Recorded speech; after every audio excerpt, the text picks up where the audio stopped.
Welcome to Kids Discipleship. I'm so glad you're here tonight. Before we get started with our story from God's Word for the night, I need to ask you a question. Have any of you, raise your hand if you have, ever had a really strange dream? I have. I'm talking about the kind where you wake up and you go, what in the world just happened? One thing is for sure, we all dream at different times. And how cool is it that the Lord created us to where our imaginations work, even when we are asleep?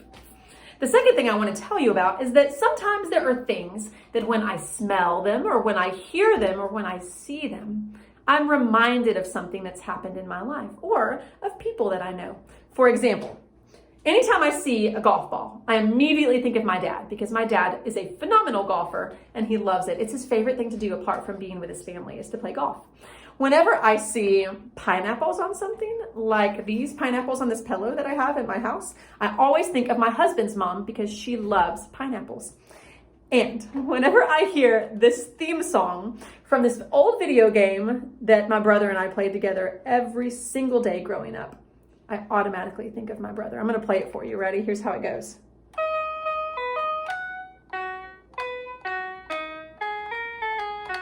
I bet many of you guys recognize that. When we hear or see or smell things, a lot of times it can bring back memories. And that has something to do with what we're going to talk about in our Bible story today.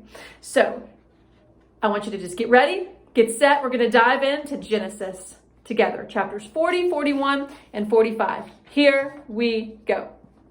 Over the last few weeks, we have been talking about God's faithfulness. He always keeps his promises. This is absolutely true. It applies back in the stories that we read in the Bible, and it applies to today, you and me. God has kept his promises, and he will keep his promises to us that are in his word.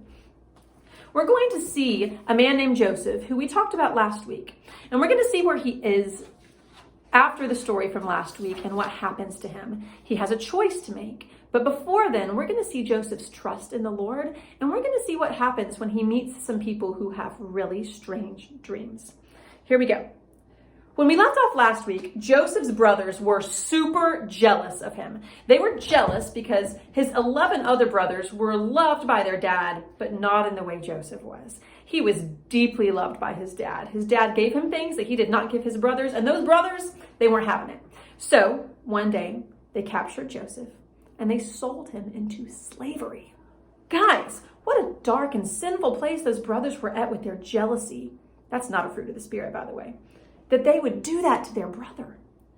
So what happened to Joseph? Well, God's word tells us, which is true, by the way, God's word is true, that he ended up in Egypt. And in Egypt, he remained true to living for God. Through some really weird circumstances, he actually ended up being put in prison. That's jail, guys, for something that he did not do. That's sad. Have you ever been accused of doing something that you did not do? Maybe it was by a teacher or by your parents or just by a friend. I have been accused of that. And I will tell you, it made me sad and it made me really angry. At times it made me want revenge, which is not from the Lord. But even in his mistreatment, Joseph still desired to please God. Here's where things get interesting. Let me set this up for you, okay? Joseph is in prison, and there are two other men who just got put in prison with him. They both work for the Pharaoh. Does anybody know who the Pharaoh is? He's the king of Egypt. They both work for the Pharaoh. They are the cupbearer and the baker. I bet you probably know what a baker does. They bake cakes and breads and all the good food we eat, right? A cupbearer is the guy who comes and pours the drinks. He's kind of like a butler for the king, and he makes sure that there's nothing dangerous that the king eats. He takes good care of the king. One night, the baker and the cupbearer had strange dreams while they were in prison with Joseph. Well, Joseph told them, God knows what your dreams mean. And so they told Joseph their dream, and God helped Joseph God showed Joseph what to tell them and told them what their dreams meant. He used Joseph. Well, the cupbearer, his dream meant something good, but the baker, his dream did not mean something good. And a few days later, what Joseph told both of those men actually happened. See, because God had told Joseph to tell the men.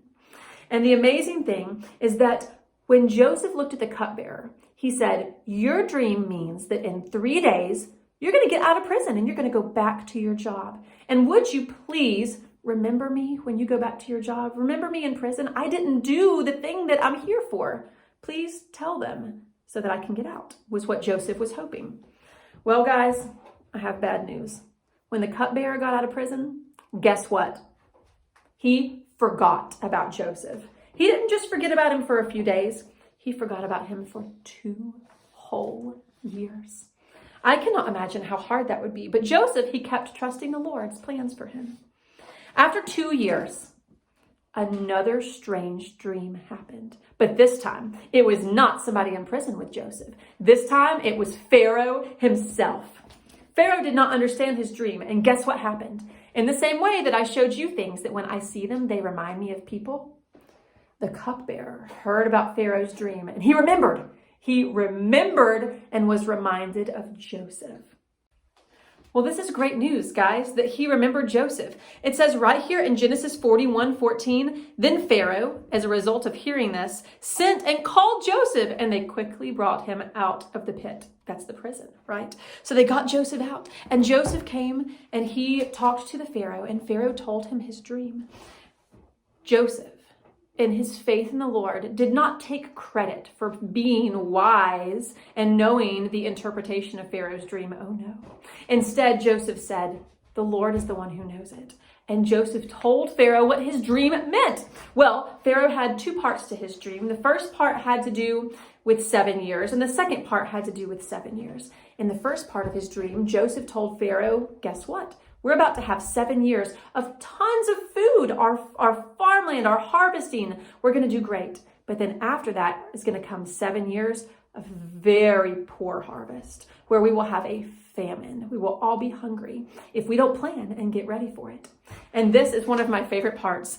Pharaoh actually realized in this moment that Joseph knew what he was talking about. And so he said to Joseph, "Since God has shown you all this, there is none so discerning and wise as you are. You shall be over my house, and all my people shall order themselves as you command. Only as regards the throne will I be greater than you." Guys, in one day, Joseph went from the pit of the prison to being the right-hand man to the Pharaoh. Nobody was more important than Joseph in the entire kingdom of Egypt, except for Pharaoh. Holy cow. Now, here's the ending of our story, and in my opinion, it's the coolest part. The next few chapters of Genesis are all about famine, and they're about how excellent a leader Joseph was in preparing and storing foods so people wouldn't go hungry during the famine. Guess who came to Joseph because they were hungry during the famine? His family, his brothers came. They did not recognize Joseph. I mean, he was dressed up as a formal royal Egyptian who served the Pharaoh. But he sure knew who they were. A choice had to be made. Joseph could have been angry at them for what they did to him so many years before. Joseph could have put them in prison, or even worse.